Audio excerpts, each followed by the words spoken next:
You know, for most of our lives, we're taught to fix what's broken, to find our flaws and work on them. But what if that's kind of the wrong approach to personal growth? Today, we're diving into a really powerful idea that focusing on your strengths, not your weaknesses, is the real key to unlocking your potential. So let's get into it. I mean, think about it. The last time you got some feedback, what was your first instinct? Probably to zero in on what was wrong, right? We spend so much energy trying to patch up our shortcomings, and honestly, it's just exhausting. It feels like this constant uphill battle. And that right there is what we're going to call the weakness trap. It's this default setting that so many of us fall into without even thinking about it. And it turns out it comes with some serious hidden costs. So, at the core of this trap is something called a deficit focus. Basically, it's the mindset of constantly searching for gaps, for what's missing in your skill set or your character. The problem is, when you're always looking for what's wrong, you totally miss the incredible potential that's already right there, inside you. Yeah, you can see the choice right here. The deficit focus, it's like trying to fill a leaky bucket. It's draining, it finds gaps, and it's just counterproductive.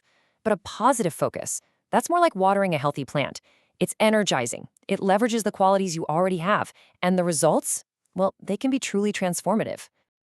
Okay, so how do we actually make that switch? It takes a real conscious change in how we see ourselves. And that brings us right into our next section, the strengths-based shift.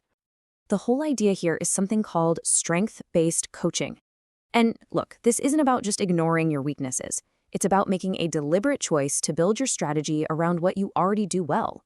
It's about using your best qualities as your primary tools for getting things done and facing challenges. And the benefits? They're huge. When you operate from a place of strength, your confidence just naturally grows because your success feels authentic. It feels like you. And it also builds up your resilience. So when setbacks happen, and they will, you've got this deep well of proven strengths to draw from to help you bounce back.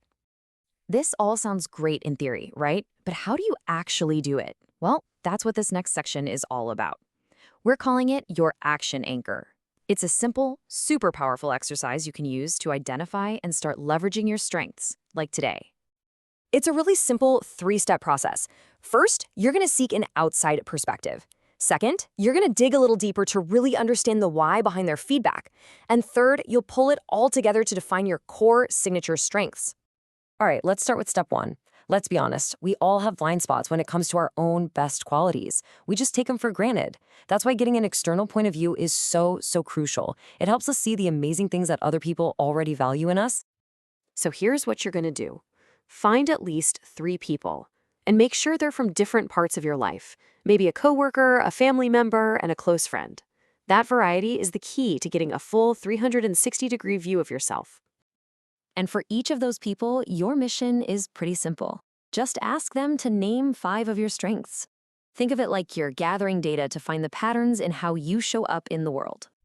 Now, this next part is absolutely crucial, so listen up. Don't just accept a label like, oh, you're so persistent.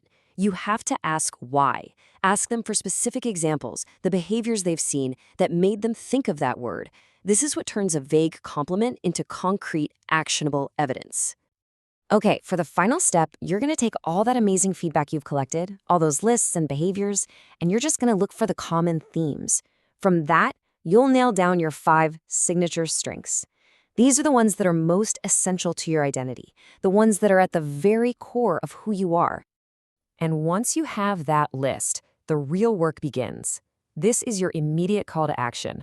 I want you to pick just one of those signature strengths and consciously, deliberately apply it to a tough task you're facing this week.